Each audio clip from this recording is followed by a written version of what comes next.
Good evening, Davao, Mindanao. Once again, we are back here at Mindanao Dialogue, aired at Sky Cable, daily 9 p.m. to 10 p.m., Channel 15. For today's episode, we will depart from the previous topics about the other development agenda of Mindanao. We will proceed instead to the election 2000 agenda. And for tonight, our guest is he is not a politician, neither he is a government official, but he is with the fourth estate that we call, no, yung mass o sa media, and he is, I believe, is in the right position to talk about election 2010, being in the media industry for 15 years already.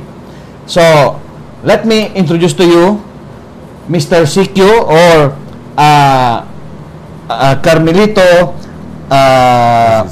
Francisco, the managing editor of Mindanao Times, and at the same time a reporter of Business World. Good evening, CQ. Maayong gabi o maayong gabi sa mga nananaw aning programa nimo, Sir Ednar. O ang akong mga panahom as an editor, usually kay sa mga editorial, akong panahom ra gina. It doesn't mean nga akong mga panahom sa mga organisasyon nga diin ako nagatrabaho. So you mean your points of view are your own, personal points of view? Yeah, yes. So abuti na yung klaro. Para maklaro na to. Actually, I have thought of inviting CQ. He is a code-based friend, CQ, because of his keen understanding of the politics, not only in the local or Davao city politics, in the regional and the national levels, being in the media for 15 years. As you know, ladies and gentlemen, kapag nasa media ka, you know all the stories. Alam mo ang istorya ng kabila at ng kabila, the right, the middle, and the left forces.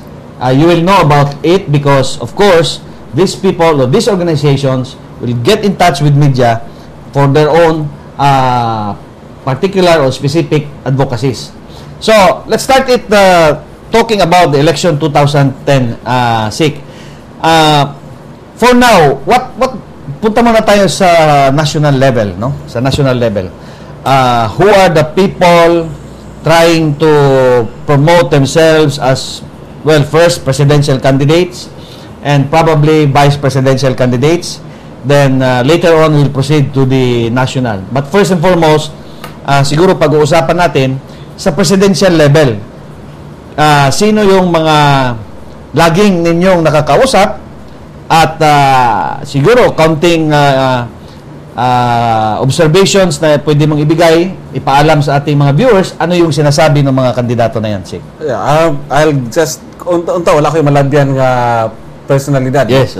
Because there's so many names cropping up, and during the last 2-3 months, we've seen several TV ads.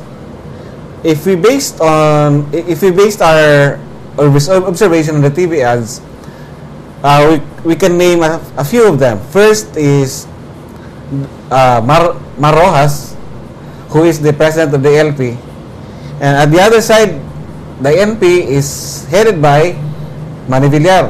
Both of them are senators. And then you have one of those who frequent Davao, Chis Escudero. Mm-hmm. And the other guy who has also appeared on TV, who seemed to get the I don't know if there's already a support from the administration. Si Gibo Teodoro, who's Our current DND. DND Secretary. Gibo Teodoro. And then you have one of those who has declared her intention to run is Loren Legarda. Loren Legarda. And then of course, there's no way for him to go down but up. The Vice President, Noli De Castro. And then you have who are the others? And then you have charismatic leader, yes, charismatic. Eddie Villanueva. Villanueva. You have also among Ed Panlilio. Maybe Padaka. Maybe Grace Padaka, the governor of Ilocos Sur. But then, in the event that all of these people run, it would be the top 5 who will fight for the position. And the one thing that I'm looking at right now is that the implication of the death of President Corazon Aquino to the election in 2010. Who will get the support of the people who have supported Corazon Aquino now? I mean, we've seen how long. Yeah. Right now, we saw on TV how many people trooped to her wake, how many people who went with her to her final resting place.